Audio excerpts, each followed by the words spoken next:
খবরের প্রথমেই দেখে নেব আজকের সংবাদ শিরোনাম।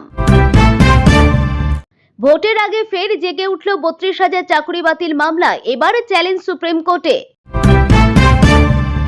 আমেরিকাকে রুখতে ইরানের পাশে দাঁড়ানো চীন কি কি অস্ত্র দিচ্ছে জানেন?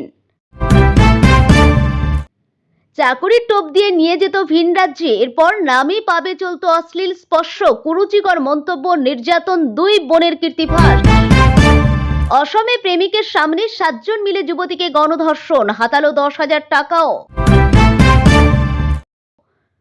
27 বছর পর বড় পদক্ষেপ, দেশের নির্বাচন ব্যবস্থায় আমূল বদল আনতে এক টেবিলে কেন্দ্র রাজ্য।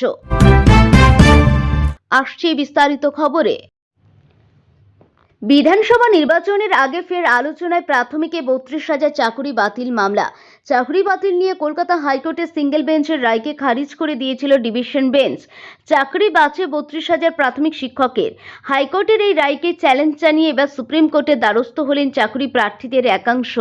শীর্ষ আদালতে স্পেশাল লিভ পিটিশন ফাইল করলেন তারা। 2014 সালের টেটের ভিত্তিতে 2016 সালে প্রাথমিকে প্রায় 42,500 শিক্ষক নিয়োগ হয়েছিল। সেই নিয়োগ প্রক্রিয়াতেই বেনিয়মের অভিযোগ ওঠে, আর সেই মামলাতেই 2023 সালের 12ই মে হাইকোর্টে তৎকালীন বিচারপতি অভিজিৎ গঙ্গোপাধ্যায় 32,000 শিক্ষকের চাকরি বাতিলের নির্দেশ দেন।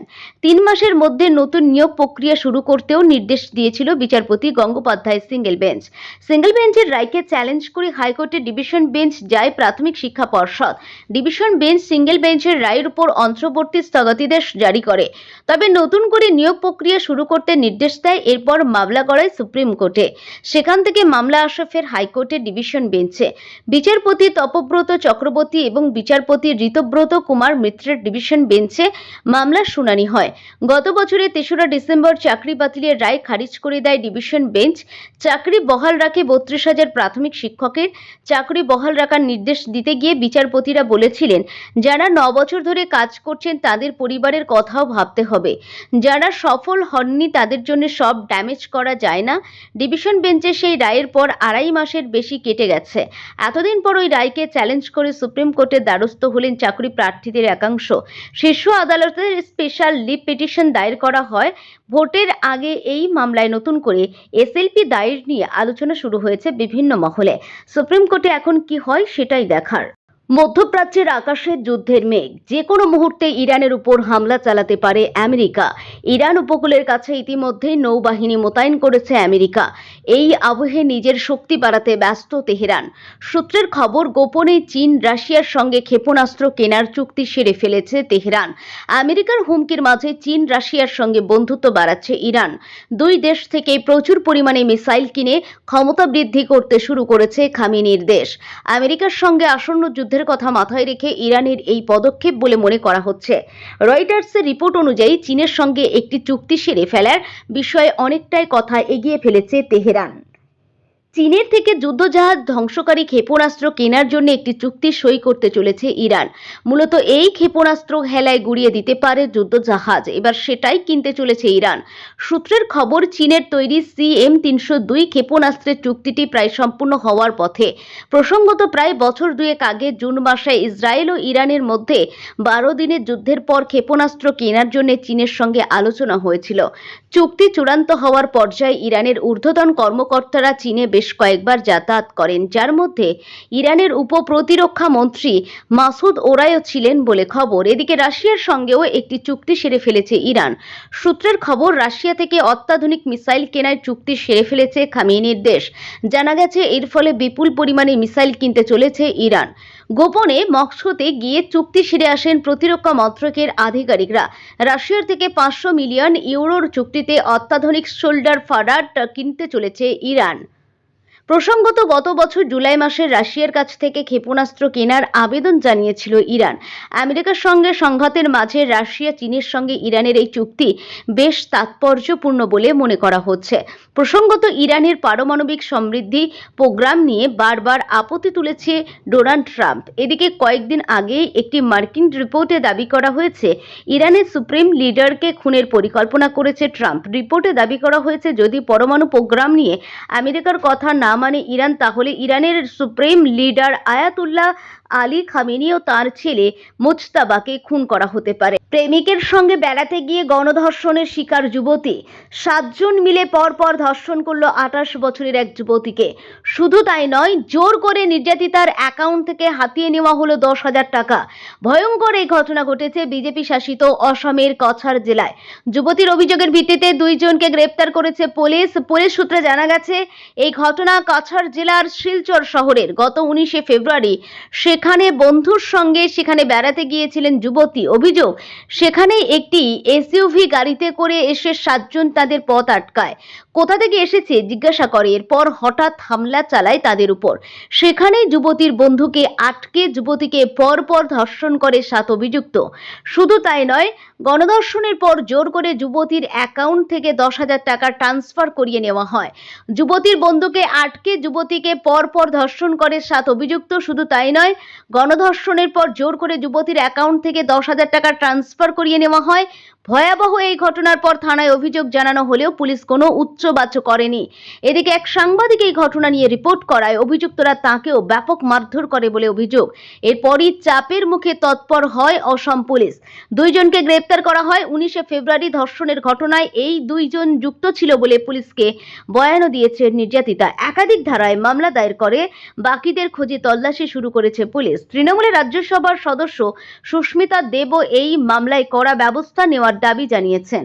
তৃণমূল কংগ্রেসের সাংসদ বলেন, আমি কাছাড় জেলার পুলিশ সুপারের সঙ্গে দেখা করেছি এবং মামলায় কি পদক্ষেপ করা হয়েছে সে বিষয়ে জানতে চেয়েছি। চূড়ান্ত অমানবিক এই ঘটনা কোনোভাবেই ধামাচাপা দেওয়া ঠিক নয়। তৃণমূল কংগ্রেস কোনোভাবেই এটা সহ্য করবে না।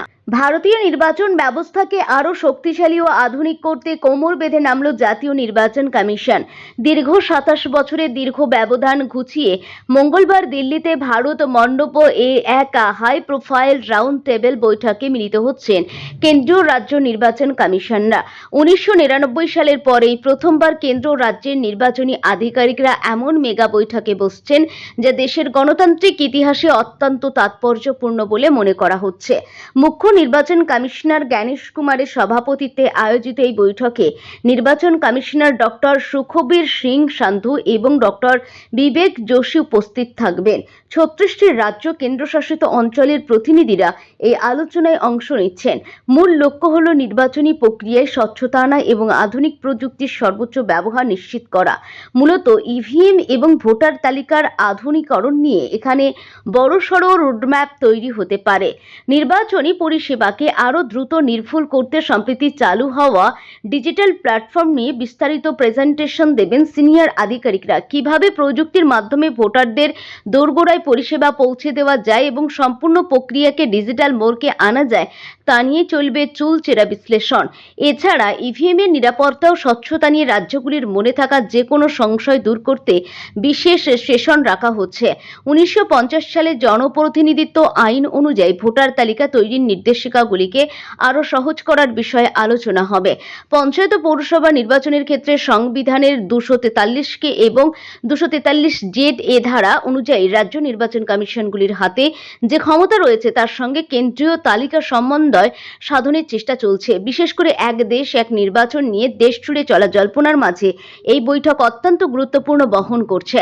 কেন্দ্র রাজ্যের মধ্যে প্রশাসনিক সমন্বয় বৃদ্ধি এবং নির্বাচন পরিচালনার পরিকাঠামোকে বিশ্বমানের করে তোলাই এই ঐতিহাসিক সভার মূল উদ্দেশ্য। রাজনৈতিক মহলের ধারণা, এই বৈঠকের পর দেশের ভোটদান প্রক্রিয়ায় বেশ কিছু বৈপ্লবিক পরিবর্তন দেখা যেতে পারে। চাকরির টোপ দিয়ে নিয়ে যাওয়া হতো নামি পাবে হোটেলে, চলতো অশ্লীল কাজ। একের পর এক তরুণীকে দেহ ব্যবসায় নামানো এবং জোর করে ধর্মান্তকরণের অভিযোগে উত্তাল ভোপাল। 2 বোন সহ এক বড়সড় চক্রের পর্দাফাঁস করল পুলিশ। আমরিন ও আফরিন নামে 2 বোন, তাদের ভাই জামাল এবং সঙ্গী চন্দন যাদবকে গ্রেপ্তার করা হয়েছে। তবে জান্নাত ও ইয়াসিন নামে 2 অভিযুক্ত এখনো ফেরার। পুলিশ জানিয়েছে, চক্রের শিকার মূলত দরিদ্র পরিবারের মেয়েরা। মাসে 10,000 টাকা বেতন আর বিলাসবহুল বিলাসবহুল জীবনের লোভ দেখিয়ে তাদের ফাঁদে ফেলত দুই বোন। অভিযোগ, ভোপালের বস্তি এলাকায় থাকা এই বোনেরা রাতারাতি শহরের এক দামি ভিলাতে থাকতে শুরু করেন। তদন্তকারীদের অনুমান, অসহায় মেয়েদের ফাঁদে ফেলে এই বিপুল সম্পত্তি বানিয়েছেন তারা। নির্যাতিতাদের দাবি, চাকুরির বদলে তাদের নিয়ে যাওয়া হতো বিভিন্ন পাব ও নামী পার্টিতে, যেখানে তাদের জোর করে মাদক ও সুরা খাইয়ে প্রভাবশালী পুরুষদের সঙ্গে মেলামেশা করতে বাধ্য করা হতো।